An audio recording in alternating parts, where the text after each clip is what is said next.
Muchas gracias por la invitación. Voy a aprovechar a hacer una reflexión a partir de una conversación que tuve recientemente con un periodista francés que... Parece que no funciona esto.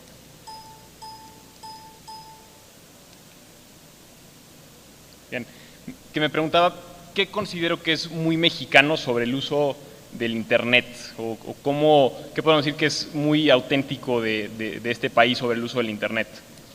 Entonces, me pareció que podría ser motivo interesante de reflexión y abrí un poco la conversación con amigos, incluso ahí en mi cuenta de Twitter, que también el propósito de que esté presente es para que ustedes también me puedan ayudar con sus comentarios y con sus ideas sobre qué consideran que es muy mexicano sobre el uso del Internet. Entonces me topé con sobre todo 3 comentarios que me parecieron muy relevantes. Primero, digamos, a lo mejor no es un lugar común, pero me parece relevante también para el foro, que es que es muy mexicano no pagar cosas en línea, desconfiar del servicio postal y quejarse del uso de PayPal, ¿no? Por ejemplo, estoy citando textualmente lo que me dijeron. También me dijeron que la desconfianza y la ausencia de buenas plataformas de e-commerce, y esto relacionado a que es un enigma del mundo de los startups, del emprendimiento en México.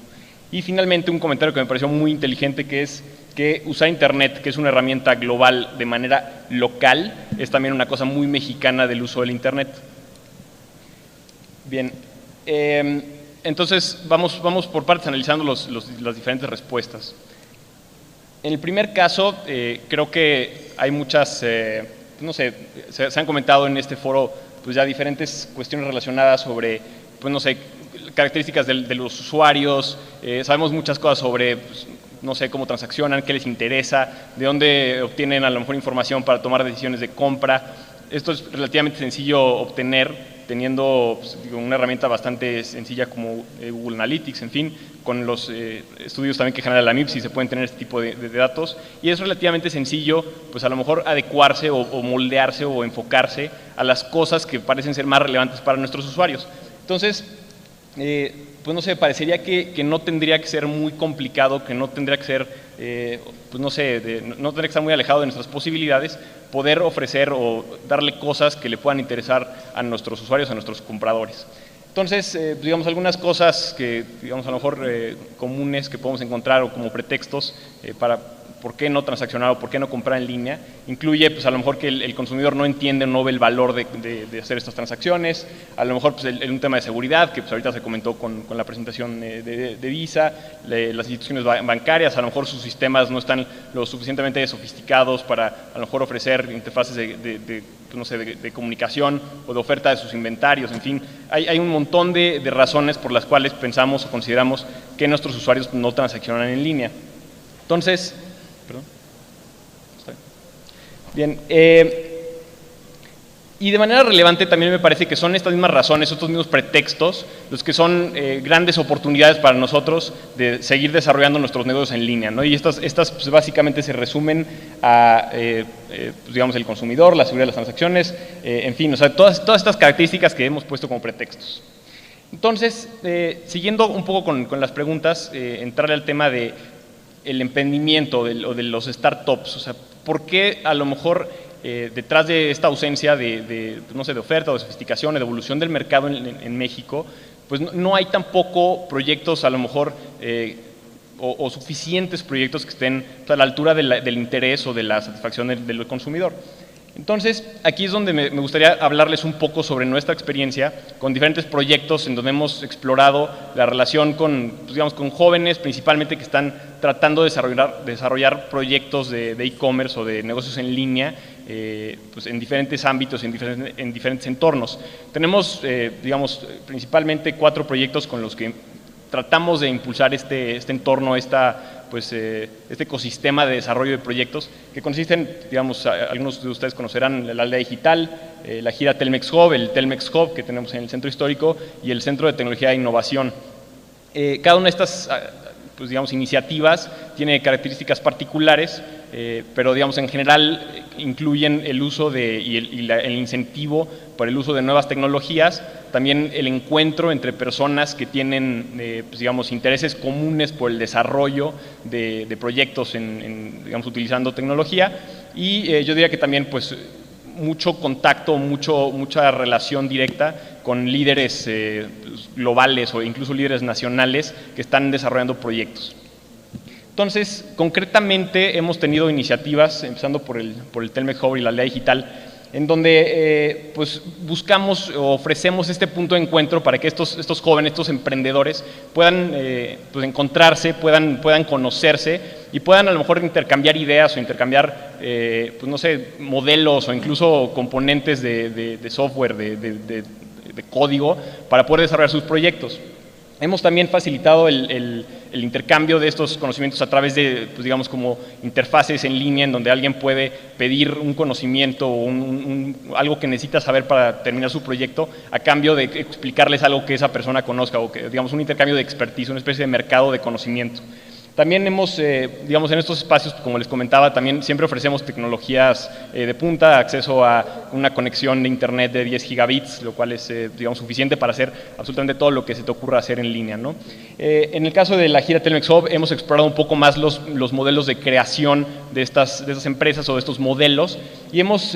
pues, digamos, puesto a prueba, pues, no sé, sesiones como el Lab Challenge, donde hemos lanzado retos concretos o, de desarrollo de proyectos para que los jóvenes pues, puedan a lo mejor resolver una necesidad o a lo mejor algún, pues, no sé, una oportunidad de negocio que nosotros vemos y que nos hagan una propuesta en un periodo muy breve de tiempo. Por lo general estos son 24 horas. También hemos buscado, hemos traído a México a líderes de proyectos, digamos, muchos de ellos que se mencionan cotidianamente en el entorno de Internet. Los hemos traído para que se relacionen con estos jóvenes, para que intercambien ideas, en fin. También hemos pues llevado ciertas metodologías, una de ellas es Design Thinking que importamos de Stanford, justo buscando a lo mejor como explorar mecanismos para pensar de manera más innovadora, para que pues digamos, estos jóvenes pudieran pues encontrar nuevas oportunidades en los lugares comunes de los proyectos en México. Y finalmente, con nuestro Centro de Tecnología e Innovación, hemos desarrollado también pues, talleres específicos con las celebridades ya, o sea, digamos, involucrando a estos personajes líderes de iniciativas globales, involucrándolos ya directamente en el desarrollo de las iniciativas. Y también digamos, ofrecemos becas a estos autores de estos proyectos para que puedan olvidarse de digamos, necesidades básicas de subsistencia mientras están involucrados de lleno desarrollando sus proyectos. Entonces, todo esto se los cuento también para explicarles qué tipo de cosas o qué tipo de comportamientos nos topamos por parte de los emprendedores y de forma de poder darles un poco de visibilidad sobre también qué, pues digamos, como retos o qué, pues no sé, qué nos depara en el futuro cercano si las cosas siguen como están. Entonces, los principales mitos o las principales, pues no sé, formas de entender lo que está pasando es que, digamos, principalmente la gente que tiene dinero y la gente que tiene contactos y educación es la gente que puede emprender, la gente que puede desarrollar estos negocios. También hay como este mito o esta idea de que pues el emprendimiento es un fenómeno reciente en México, ¿no? Esto me parece sumamente interesante. O sea, se entiende o se piensa que esta cuestión de emprender, de desarrollar un negocio propio, de invertir dinero en una práctica para ganarse la vida, es algo reciente. Y también hay una idea de que, digamos, el enfoque o la necesidad de desarrollar estos negocios no necesariamente es para hacer negocio en sí, sino para poder enseñarle a otras empresas grandes qué son capaces de hacer y, digamos, cómo pueden convertir sus ideas en servicios o cómo pueden acabar trabajando para una empresa grande, lo cual también me parece muy interesante. Me gustaría hacer un salto o una mención sobre el tipo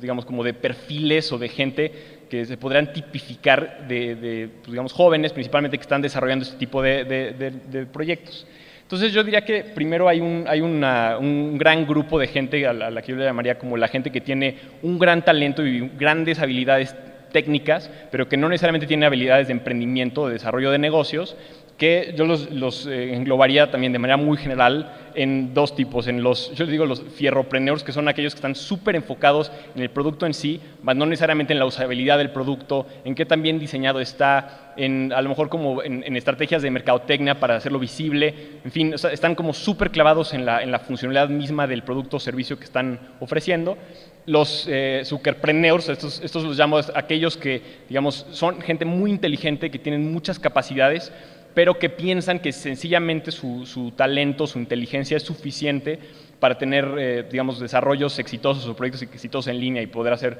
buenos negocios.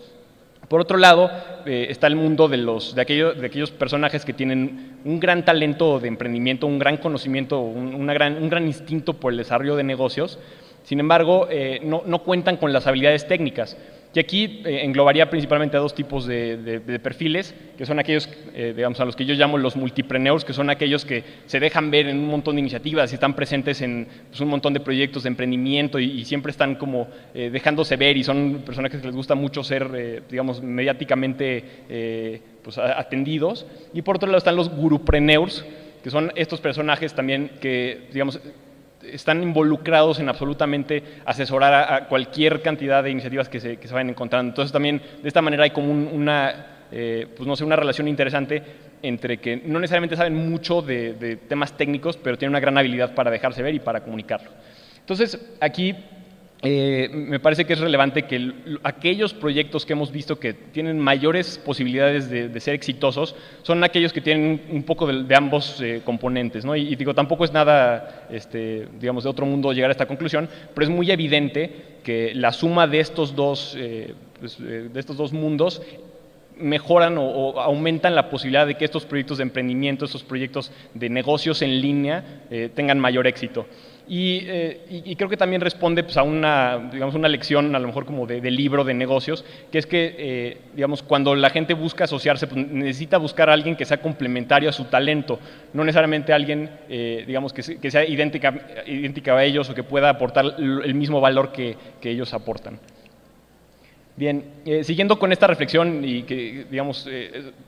representa pues, muchos años de trabajo y de estar involucrado en estas iniciativas que ya les comenté más recientemente, también me gustaría hablarles de los tipos de proyectos que estamos viendo o con los que nos hemos encontrado.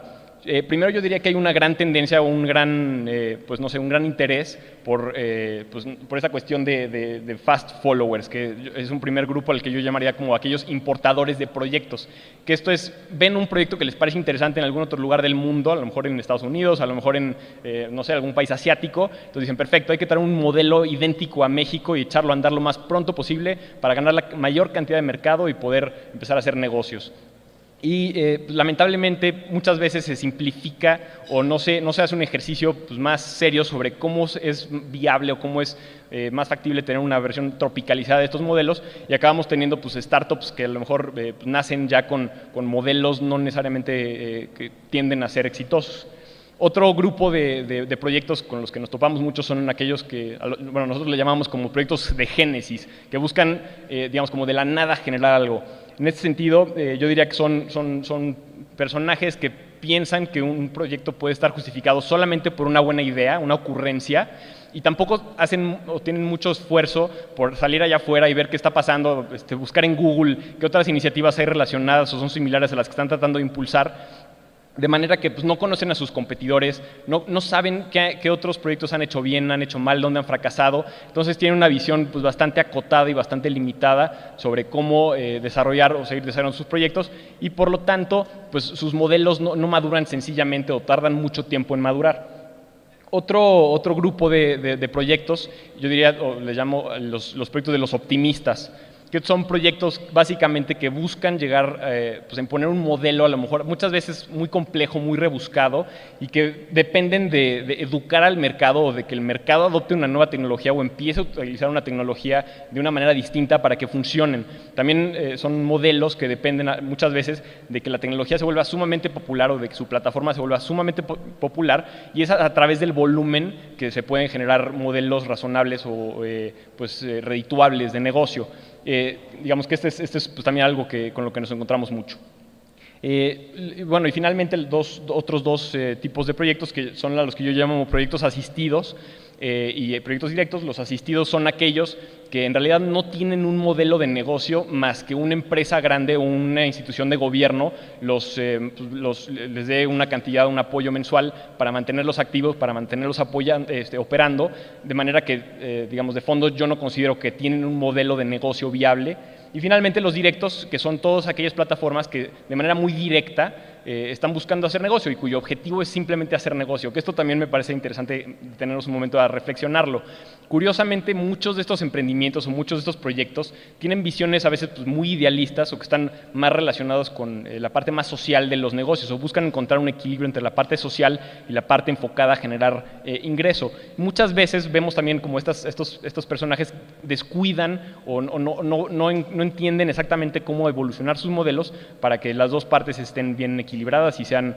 viables de seguir operando. Los modelos directos, por otra parte, pues están sencillamente enfocados a hacer negocio y me parece que muchas de las plataformas que vemos hoy en día más exitosas son aquellas que tienen modelos más directos. Bien, y cerrando, digamos, con esta reflexión que les quise compartir, también, digamos, explorar brevemente el último punto que me comentaron en esta pregunta que habría, pues no sé, utilizar el Internet de una manera globalizada, pues ¿por qué tus cuentas de tus perfiles de redes sociales están en español? Que, digamos, a mí siempre me ha parecido a lo mejor un poco sangrón poner mis perfiles en inglés, pero pues en realidad de fondo creo que tiene razón y creo que nos estamos topando con un fenómeno de que todavía nos parece raro entablar una conversación o una relación con alguien que a lo mejor está en Argentina o que está a lo mejor en Brasil, cuando en realidad esa relación que deberíamos tener con este tipo de usuarios o con este tipo de consumidores, con este tipo de clientes, tendría o digamos ya sería factible que fuera ubicua, que fuera casi igual de fácil de tener que con un cliente que estuviera a la vuelta de la esquina. Entonces, digamos, siendo que digamos, la intención de esto era pues, más compartirles esta reflexión y este ejercicio que hice, me gustaría también saber si ustedes tienen alguna idea o tienen alguna intuición o pues no sé, reflexión sobre qué es muy mexicano del uso del Internet y cómo podríamos aprovechar esta componente mexicana del uso del Internet para, digamos, utilizarlo provechosamente en nuestros canales digitales y para desarrollar nuestros negocios en línea. Muchas gracias.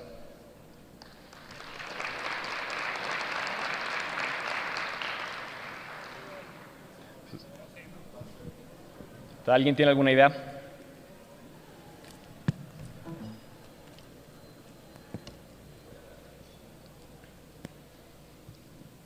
Alejandro, comentabas con respecto a la parte de los startups. ¿Qué piensas que es el elemento más importante que hace falta aquí en México en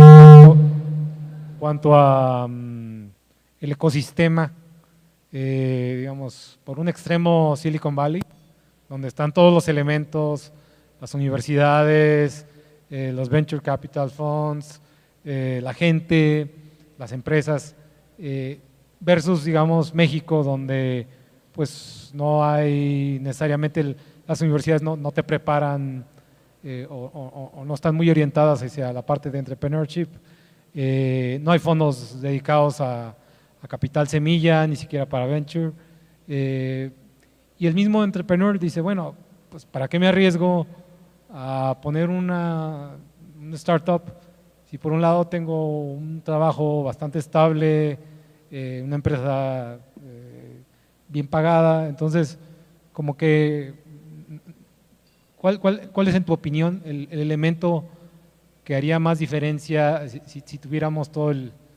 alguna parte del ecosistema? Gracias, Juan Carlos. Pues creo que son varios componentes y en realidad creo que, honestamente pienso que nadie tiene la respuesta correcta o puntual para entender por qué, digamos, a lo mejor esta escena no está totalmente desarrollada en este momento, por qué no está, digamos, como aprovechando al máximo el potencial que tiene. Una teoría en la que estamos trabajando actualmente es que es necesario unificar esta escena y es necesario, pues digamos, encontrar puntos en común tanto con las diferentes iniciativas que están buscando justo apoyar este emprendimiento en sus diferentes etapas o modelos, o sea, como bien comentas, a lo mejor en una etapa más de semilla, en una etapa a lo mejor más de aceleración, y justo encontrar, digamos, como puntos de encuentro o incluso causas en común que puedan ayudar a, pues, digamos, consolidar esa escena, por un lado, conocernos los actores y justo, digamos, de una manera como mucho más acelerada y mucho más, yo diría, como ágil, lograr esas sinergias o esa interacción de los diferentes actores. Me parece muy relevante que, algunos de estos perfiles que yo les comentaba, pues es gente en realidad, o digamos, se puede tipificar a partir de la acotada cantidad de gente que conocemos en el entorno que está haciendo cosas. Entonces, digamos, por un lado, me gustaría poder de manera sencilla poder ampliar mucho más esta tipificación y poder decir, oye, pues hay muchos otros tipos de emprendedores, incluso pues, aquellos que están trabajando, que tienen un trabajo formal y que en su tiempo extra o en su tiempo libre están buscando desarrollar un negocio personal. En fin, la verdad veo poco de eso actualmente. Y creo que, por un lado, pues no sé, como bien se ha comentado en este panel, en ponencias anteriores, es una cuestión de tiempos, esas cosas van a pasar, van a suceder próximamente, pero creo que sí podemos poner mucho de nuestra parte y creo que algunos de nuestros programas son digamos, como un buen ejemplo de eso, para catalizar ese cambio y para, digamos, articular a estos actores para que puedan tener, pues, digamos, como esos lugares comunes para desarrollar estas iniciativas, ¿no?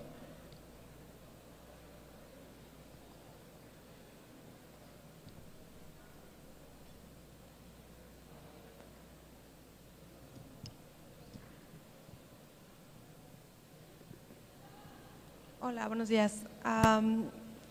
Bueno, mi pregunta va relacionada con el último punto que presentaste, que justamente es el competir no solamente con el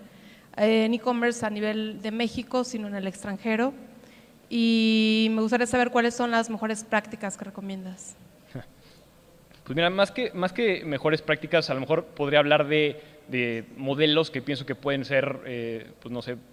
interesantes de explorar. En este sentido, creo que todavía hay mucho del lado de los servicios, no necesariamente del tema del e-commerce entendido como una tienda en donde después detrás hay todo un tema logístico para entregar un producto físico, sino del lado de los servicios digitalizados, que pueden tener un gran volumen, que como saben pues se reducen casi a cero los costos de producción y distribución y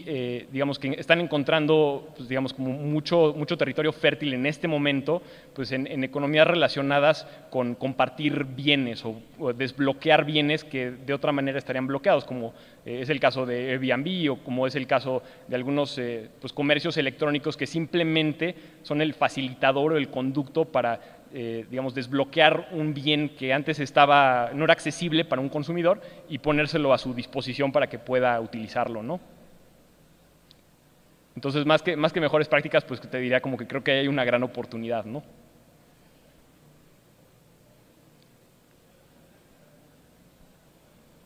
Bien, me gustaría saber si hay alguna idea sobre digamos, a lo mejor aunque no tiene que ser muy elaborada, pero sencillamente sobre qué piensan que es muy mexicano del uso del Internet. Digamos, en esta conversación que tenía, pues, yo no sé, pensaba que hay como todo un tema del anonimato y de refugiarnos en ese anonimato para atacar a personalidades públicas. También hay un tema, digo, evidentemente de piratería y de consumo de material, a lo mejor no, no de una manera legal, pero también me cae el 20 que eso no nada más es un fenómeno muy mexicano, sino también es un fenómeno pues, global, ¿no? Pero también me gustaría escucharlos. ¿Qué piensan que es muy mexicano sobre cómo usamos el Internet, ¿no? Acá. Bueno. Creo que lo que comentabas de la crítica, sí, como mexicanos creo que tenemos esta onda de criticar mucho y el sitio apestan.com es más que una, ¿cómo se llama? Señal, ¿no? De que eso pasa en México. Así es. Y bueno, creo que, digo, curiosamente, esto me lo comentaba un usuario, yo diría un heavy user de Twitter, que efectivamente tiene ese problema de ser sumamente troleado por una cantidad de usuarios que curiosamente no muestran su verdadera identidad, ¿no? Como que dices, bueno, pues si ya vas a hacer un posicionamiento tan fuerte como el que estás haciendo, pues sería a lo mejor un poco más honorable hacerlo de manera, pues, directa, ¿no? En fin.